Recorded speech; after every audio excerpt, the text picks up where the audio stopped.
কেউ যখনই জিজ্ঞাসা করতো আমার কাজের আপডেটকে, আমি কাউকে আমার ভয়েল সিনেমাটার কথা জানতে দেইনি, কারণ ওই 10 দিন আমার জন্য খুব টাফ ছিল এই ক্যারেক্টারটার জন্য নিজেকে প্রিপেয়ার করা। একদম খালি মাথা নিয়ে আমি মনে হয় প্রথম কোনো একটা সেটে যাই, যেখানে আমি জানি না যে আমি কী করব, কী করতে যাচ্ছি, আদৌ ক্যারেক্টারটা কী দাঁড়াচ্ছে এবং আমি আদৌ সেটাকে প্লে করতে পারবো কি না।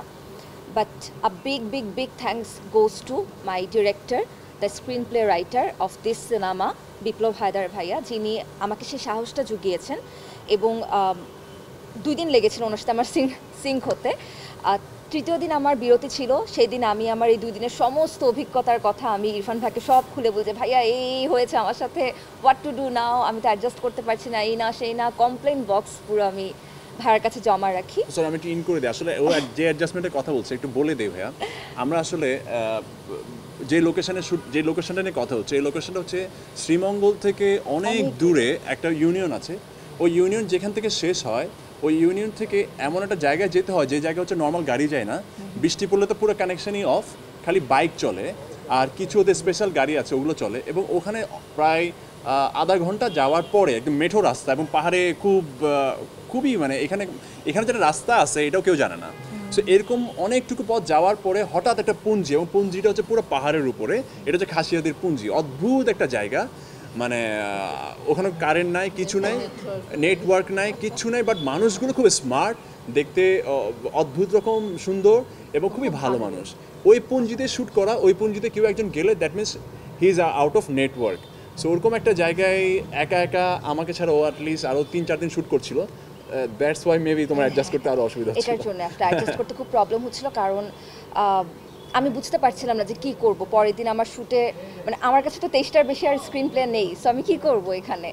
তো যদিও বারবার আমাকে বিপ্লব ভাই বলছিলেন যে আয়শা তুই আমার উপর ভরসা রাখ, আমি জানি আমি কী বানাচ্ছি।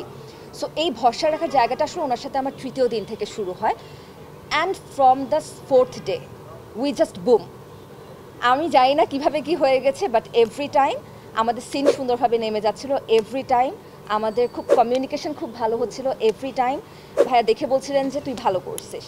So that was inspiration for me. আর পুরোটা টাইম হয়তো বা আমি আরাম করে থাকতে পারতাম না যদি আমার রুমমেট হিসেবে আমি ছন্দাপুকে না পেতাম। এভরি টাইম সকালবেলা আমরা দুজন চুপচাপ বসে থাকতাম, কী হচ্ছে না হচ্ছে আমরা সব অবজার্ভ করতাম, কারণ সকালে আমাদের দুজনের কোনো কাজ হতো না, আমাদের কাজ শুরুই হতো আসলে দুপুর থেকে। তো তখন থেকে বেসিক্যালি আমরা এনার্জি পেতাম কাজ করার।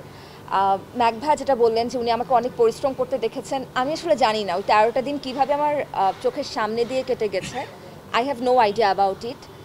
তবে আমার কাছে মনে হয়েছে যে আমি আমার লাইফের শ্রেষ্ঠ 13টা দিন ওখানে কাটিয়েছি, কারণ কোনো ফোন নেটওয়ার্ক ছিল না, আমার কারোর সাথে বারবার কথা বলতে হচ্ছে না, যেহেতু আমি তখন রেগুলার কাজে নামিনি, তার জন্য কাজের কোনো প্রেশার নেই। অ্যান্ড আমি সবসময় আসলে এটা পছন্দ করি যে আমি একদম বাসার কারোর সাথে আমার বারবার যোগাযোগ করতে হচ্ছে না, আমার কোনো পিছু টান নেই, এরকম একটা ফিলিংসের মধ্যে থাকতে আসলে আমার সবসময় ভালো লাগে। সো এই 13টা দিন অ্যাকচুয়ালি আমি ওই ফিলিংসটার মধ্যে ছিলাম। এবং ওখানকার মানুষ দে আর রিয়েলি ভেরি সুইট। আমরা যে বাসাটাতে ছিলাম সেই বাসাটার 13 জন সদস্য, এবং আমি আর ছন্দাপু খুব অবাকভাবে বলতাম যে আমরা 2টা মানুষ কথা বলছি but we are so loud, কিন্তু এই বাসার 13টা মানুষ, ওনারা যে আদৌ 13টা মানুষ একটা বাসার মধ্যে আছেন এটাই আমরা বুঝতে পারছি না। So that was the very amazing place. প্রত্যেকটা স্থান আপনাদের খুব ভালো লাগবে, স্পেশালি যখন টপ শটগুলো আমি যে কটা দেখেছি, টপ শট ট্রেইলার বা ডাবিং দেওয়ার সময় খুবই সুন্দর।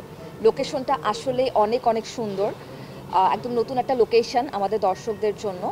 গল্প নিয়ে যদি আমি বলি তাহলে ছোট্ট করে বলতে চাই যে এটা একটা সামাজিক গল্প, এটা একটা পারিবারিক গল্প। এখানে বাবা মেয়ের একটা কনফ্লিক্টের যে ব্যাপার আছে, সেখানে মা মেয়ের খুব সুন্দর একটা সম্পর্ক আছে, আবার বাবা মায়েরও খুব কনফ্লিক্টের একটা গল্প এখানে তুলে ধরা হয়েছে। এটা একটা পরিবারের গল্প। আরেকটা পরিবারের গল্প যদি বলি, সেখানে বাবা ছেলের খুব সুন্দর বন্ডিং যেমন তুলে ধরা হয়েছে, ঠিক তেমনি ভয়ঙ্কর প্রেমের কারণে সে সম্পর্কের পরিণতি কী হয় সেটারও একটা ব্যাখ্যা দেওয়া হয়েছে। সো সব মিলে আমার কাছে মনে হয় যে আপনারা দেখে বোর্ড হবেন না, কারণ একদিকে যেমন সুইটনেস আছে, আরেকদিকে সিনেমার মধ্যে তো একটু মশলা যদি অ্যাড না করা হয় তাহলে তার সেটা হবে না, ভালো লাগবে না দেখতে। সো একটু থ্রিলিংয়ের ব্যাপারও আছে, কিছু জায়গাতে সাসপেন্স আছে।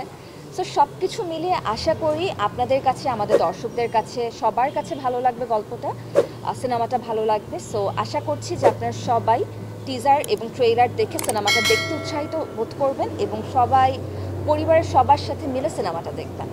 Thank you. Thank you so much.